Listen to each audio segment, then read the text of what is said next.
Você vai passar 40 dias sem fazer nada diferente, enquanto a igreja te entrega exatamente o que você precisa para mudar de vida? Oração, jejum e esmola. 3 palavras simples que a maioria dos cristãos conhece, mas poucos realmente praticam do jeito certo. Hoje você vai entender por que essas 3 práticas têm o poder de transformar a sua quaresma de um período vazio em algo que vai marcar a sua eternidade. A quaresma começa sempre com aquelas palavras que o padre pronuncia enquanto traça a cruz de cinza na testa dos fiéis. Lembra-te de que és pó, e ao pó voltarás. Não é uma maldição, é um convite. Um convite para acordar, porque a maioria das pessoas que entra numa igreja na quarta-feira de cinzas sai pela mesma porta, sem ter compreendido o que aquele gesto significa. A cinza não é apenas um símbolo bonito, é uma linguagem que Deus usa para dizer: o tempo que você tem é limitado, e o que você faz com ele determina onde você vai passar a eternidade. A quaresma existe há séculos na igreja. Ela não foi inventada por teólogos para complicar a vida dos fiéis.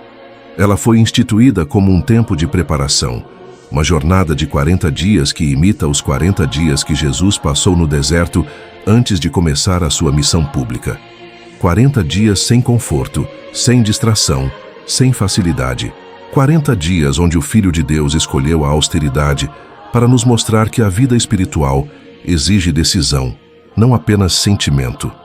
E no final desses 40 dias, Jesus voltou do deserto mais forte, pronto para tudo que o aguardava, inclusive a cruz. A quaresma nos convida a fazer o mesmo, a entrar num tempo de combate espiritual consciente, armados com as 3 ferramentas que a igreja sempre apresentou como pilares dessa jornada: a oração, o jejum e a esmola. Essas 3 práticas não são invenções medievais, nem tradições culturais que perderam o sentido com o tempo. Elas aparecem no Evangelho de Mateus, no capítulo 6, quando o próprio Jesus as menciona uma a uma. Ele não diz: se você orar, se você jejuar, se você der esmola. Ele diz: quando você orar, quando você jejuar, quando você der esmola. O ele pressupõe que o discípulo vai fazer essas coisas. Elas não são opcionais, são parte do que significa seguir Cristo com seriedade. O problema é que ao longo dos séculos essas práticas foram sendo esvaziadas, transformadas em obrigações formais que as pessoas cumprem sem entender o que estão fazendo. E quando você faz algo sem entender, você faz pela metade. Então, vamos olhar para cada uma dessas práticas de verdade. A primeira é a oração. Quando a igreja fala em oração durante a quaresma, não está falando apenas de rezar mais rosários ou ir a mais missas, embora essas coisas sejam boas. Está falando de uma qualidade de oração que muda, de uma oração que começa a custar alguma coisa. Existe uma diferença enorme entre a oração que você faz quando está bem e a oração que você faz quando está travado, seco, sem vontade, mas se ajoelha de qualquer jeito porque entendeu que Deus merece o seu tempo, mesmo quando você não sente nada. Santa Teresa de Ávila, uma das maiores mestras da oração da história da igreja, dizia que oração não é falar muito com Deus, é estar com Ele. É a decisão de aparecer diante dele todos os dias, mesmo quando o silêncio parece vazio, mesmo quando você está distraído, mesmo quando a sua vida está uma confusão. Porque é exatamente nesses momentos que a oração forja o caráter. É fácil rezar quando você está em paz. O que prova a profundidade da sua fé é se você reza quando está em pedaços. Durante a quaresma, a igreja propõe um aprofundamento da oração, porque é nela que todo o resto se sustenta. Sem oração, o jejum vira dieta. Sem oração, a esmola vira filantropia. É a oração que dá significado espiritual às outras práticas. É ela que mantém você conectado ao motivo pelo qual está fazendo tudo isso. E o motivo é um só: preparar a sua alma para receber a ressurreição com verdade, não apenas com alegria superficial, mas com uma vida que passou por uma transformação real nos 40 dias anteriores. A quaresma sem oração é como tentar acender uma fogueira sem fósforo. Você tem a lenha, você tem a estrutura, mas falta o fogo. A segunda prática é o jejum. E aqui é onde muitas pessoas travam, porque o jejum foi mal compreendido por gerações inteiras. Algumas pessoas acham que jejum é apenas uma questão de saúde, de limpar o organismo, de fazer o que os nutricionistas recomendam. Outras acham que é uma prática severa e antiquada que não tem mais lugar no mundo moderno. Ambas as visões estão erradas. O jejum cristão não é nem dieta, nem autopunição. Ele é uma linguagem. Uma linguagem que o seu corpo fala quando as palavras já não são suficientes. Quando você sente fome e escolhe não comer, você está dizendo para Deus: eu prefiro a sua presença ao meu conforto. Você está dizendo para o seu próprio corpo: eu te governo, você não me governa. E você está dizendo para o mundo: existem coisas mais importantes do que satisfação imediata.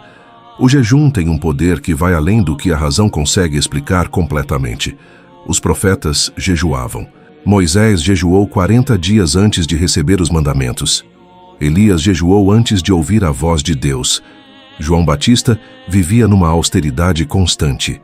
E Jesus, que não tinha pecado nenhum para expiar, jejuou 40 dias no deserto. Se o Filho de Deus julgou necessário passar por essa disciplina, quem somos nós para achar que podemos crescer espiritualmente sem ela? O jejum queima o supérfluo. Ele te coloca em contato com uma necessidade real, a fome física, e através dela te faz perceber uma necessidade ainda mais profunda, a necessidade de Deus. Quem nunca jejuou de verdade, raramente entende o que significa ter fome de Deus. Mas quem praticou o jejum com intenção espiritual, sabe que no meio dessa austeridade algo muda por dentro. Uma clareza surge, uma leveza que não é fraqueza, mas libertação. A igreja pede jejum na quarta-feira de cinzas e na sexta-feira santa, e abstinência de carne nas sextas-feiras da quaresma. Mas isso é o mínimo. O convite real é mais amplo. É a convite para jejuar de tudo que está ocupando o espaço que deveria ser de Deus na sua vida. Pode ser a tela do celular que você consulta compulsivamente. Pode ser uma série que você consome para não ficar com os seus próprios pensamentos. Pode ser um relacionamento que você sabe que não te faz bem, mas do qual você depende emocionalmente. O jejum quaresmal é o convite para identificar o que te prende e escolher, por 40 dias, colocar Deus no lugar que essa coisa ocupa. A terceira prática é a esmola. E de todas as três, talvez seja a mais mal interpretada no mundo contemporâneo. Esmola não é dar o que sobra. Esmola não é esvaziar o guarda-roupa dos casacos que você não usa mais e sentir que fez a sua parte. A esmola que a igreja propõe durante a quaresma é um gesto que custa, um gesto que você sente. Quando você dá de um modo que não muda nada no seu conforto, você não deu esmola no sentido cristão. Você apenas redistribuiu um excedente. A viúva do Evangelho, que colocou 2 moedinhas no cofre do templo, deu mais do que todos os ricos, disse Jesus, porque eles deram do que lhes sobrava e ela deu tudo o que tinha para viver. Isso é esmola. Mas por que a esmola está no mesmo nível da oração e do jejum como prática quaresmal? Porque ela ataca diretamente um dos vícios mais enraizados no coração humano: o apego. O apego às coisas, ao conforto, à segurança material.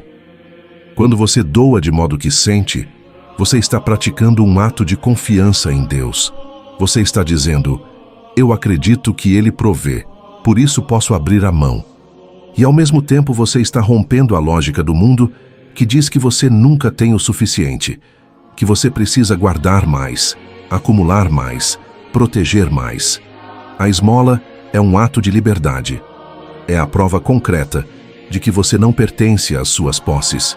Elas é que pertencem a você, e você as administra a serviço de Deus e do próximo. A igreja sempre ensinou que essas 3 práticas formam uma unidade. Não funcionam separadas. A oração te coloca diante de Deus. O jejum te purifica por dentro e te liberta das dependências. A esmola te abre para o outro e rompe o fechamento em si mesmo que o pecado produz. Juntas, elas movem o cristão em 3 direções ao mesmo tempo: para cima, em direção a Deus; para dentro, em direção à própria alma; e para fora, em direção ao próximo. Essa é a geometria da vida cristã. Que a Quaresma é o tempo em que a Igreja diz: vamos intensificar essas 3 dimensões juntas, porque a Páscoa está chegando e você precisa chegar nela diferente do que você era 40 dias atrás. Existe uma pergunta que todo cristão deveria se fazer no início da Quaresma: como eu quero chegar na Vigília Pascal? Não em termos de roupa ou de missa que vai assistir, em termos de alma. Que pecado eu quero ter deixado para trás? Que virtude eu quero ter começado a construir? Que relação eu quero ter restaurado? Que silêncio eu quero ter aprendido a suportar? A Quaresma não é uma sequência de obrigações religiosas para cumprir, de modo que você possa chegar na Páscoa sem culpa. Ela é uma travessia que começa na cinza, passa pelo deserto do jejum, pelo esforço da oração e pelo gesto concreto da esmola, e desemboca na noite mais luminosa do ano, a noite em que a Igreja canta que o pecado foi vencido e a morte foi derrotada. E é nesse ponto que as 3 práticas revelam o seu sentido mais profundo. Elas não existem para te fazer sofrer, elas existem para te fazer livre. A oração te liberta da ilusão de que você consegue tudo sozinho. O jejum te liberta da tirania dos próprios desejos. A esmola te liberta da prisão do apego material. E um homem livre é um homem capaz de ressuscitar, não biologicamente, mas espiritualmente. Capaz de deixar o sepulcro das suas misérias, das suas dependências, dos seus rancores, e sair para a luz de uma vida que foi renovada de verdade. Os 40 dias que temos pela frente não são um fardo, são um presente. São a última oportunidade que Deus te oferece antes da Páscoa para chegar diferente. Para que quando você ouvir no domingo de Páscoa o anúncio da ressurreição, não seja apenas uma notícia bonita sobre algo que aconteceu 2000 anos atrás, mas a confirmação de algo que você viveu na própria alma durante esses 40 dias. Que você morreu para algo e renasceu, que a oração te transformou, que o jejum te libertou, que a esmola te abriu, que a Quaresma não passou por você sem deixar marca, porque no final é isso que a Igreja quer dizer quando propõe essas 3 práticas. Não são técnicas religiosas, são o caminho de volta para si mesmo, o caminho de volta para Deus e o caminho de volta para o próximo. E quem percorre esse caminho com seriedade, chega na Páscoa com algo que o mundo inteiro deseja, mas não sabe onde encontrar: a paz de quem foi convertido de verdade.